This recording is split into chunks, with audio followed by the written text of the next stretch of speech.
What's up, yo? It's Christina, 352 Innovation, and today I am taking you on a journey while I change out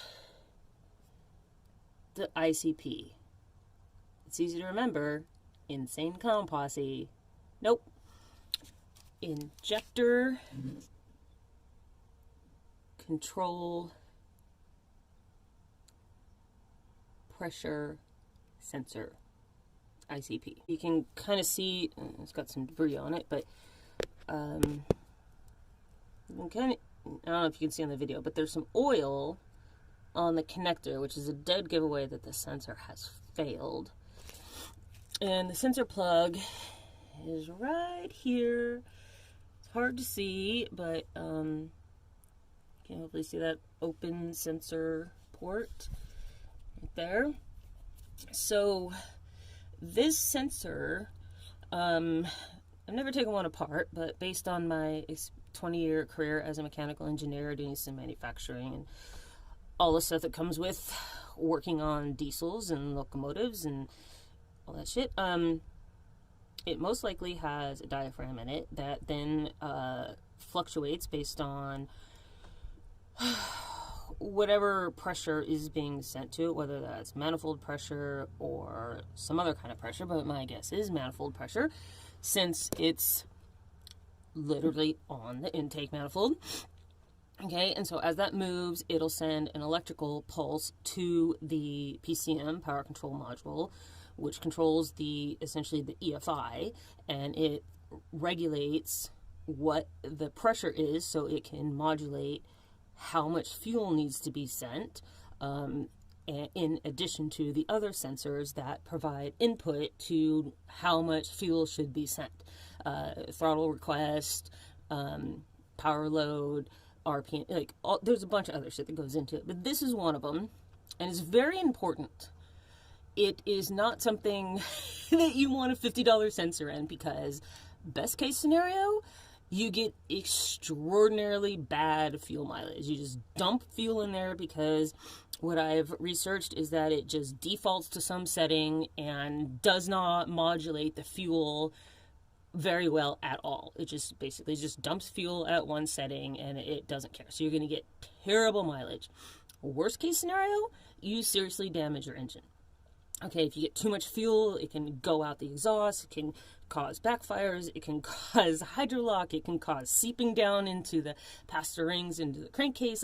There's a whole slew of problems that can come with too much fuel and not enough ability to atomize it in the air. So, you can look that up.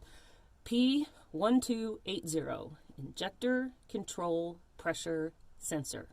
Okay, very important. So, it recommends that you have it from Ford, and my dad was asking, well, why can't you just get an aftermarket one? Well, sure, you can, but here's the thing I learned from working in manufacturing is that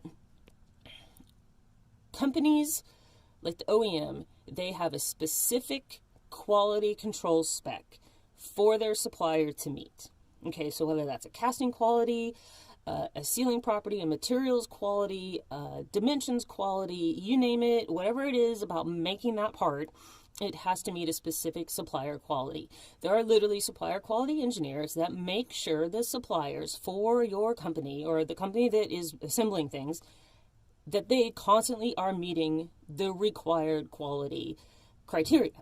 So if it's out, an pseudo aftermarket that has license to make it, that's based on the OEM spec, but it's not OEM, they can cheap out on crappy casting, poor seals, whereas the main function of it might be just fine, but the reliability of the part is not going to be as good as the OEM. So choose your cheap stuff wisely. There's no way in hell I am losing this entire engine on a fucking sensor, okay? So just think about, research how important is this component for the operation of my vehicle, and if it failed, what's the worst that can happen? So in order to change it out, we have to move the alternator out of the way in order to get a wrench in here on this sensor. which is reported to be 16 millimeter. But the new one from Ford is like a 20 something millimeter, or 1 inch and 16th, is humongous. So, guess what? To take the alternator off, guess what else you gotta take off? The serpentine belt. So, in a case of the, well, might as well change the serpentine belt. Then to top it off, some of these pulleys has been making noise for, I hate to admit it because I am a mechanical engineer and I definitely know better, but to be honest, I really just didn't care and it wasn't my priority. Racing my motorcycle was my priority and doing other stuff was my priority. These bearings have been making noise, not terrible noise, but noise for longer than I should admit on the internet. But I know bearings eventually fail, especially once they start making noise. And when they fail, okay, best case scenario, the bearing fails, it seizes up, and the pulley locks up and stops moving. So then the belt is trying to move, and it just pulls across here, and it's just dragging across here, and it messes up the whole system. But the engine reasonably stays running. Okay, that's like best case scenario. Worst case scenario, like when I went on YouTube to see how easy it was to change this out, the dude's like, so my bearing failed, it went crooked, and the whole pulley exploded and blew up a bunch of parts in my engine. So yeah, I decided I was going to fix those immediately because this last 24 hours I've had a lot of bad luck, and it would be just my luck. I mean, going down the middle of I-5, in the middle of nowhere, in the middle of the night, and this fucking bearing would fail, and this pulley would explode, and there goes my whole rig, right? So, like I said, I'm not losing my entire engine on account of a stupid-ass bearing. This engine, this truck is a 99 Ford F-250, 7.3 liter diesel, 262,000 miles on it. Love it. Original engine, original transmission, knock on wood. And I bought it with 209,000 miles on it back in 2010. Mainly use it just to haul my little trailer around. So I don't know if you can hear this. It's definitely noisier when there's a load on it from the belt. But this is the idler pulley. And try to see if you can hear anything.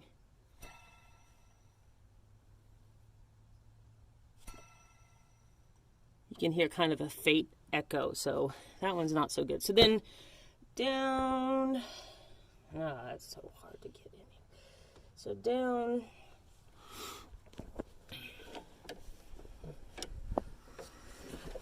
down here is the tensioner pulley,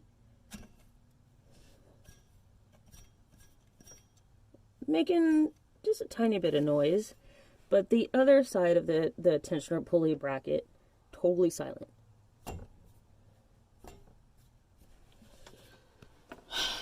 This one, totally silent.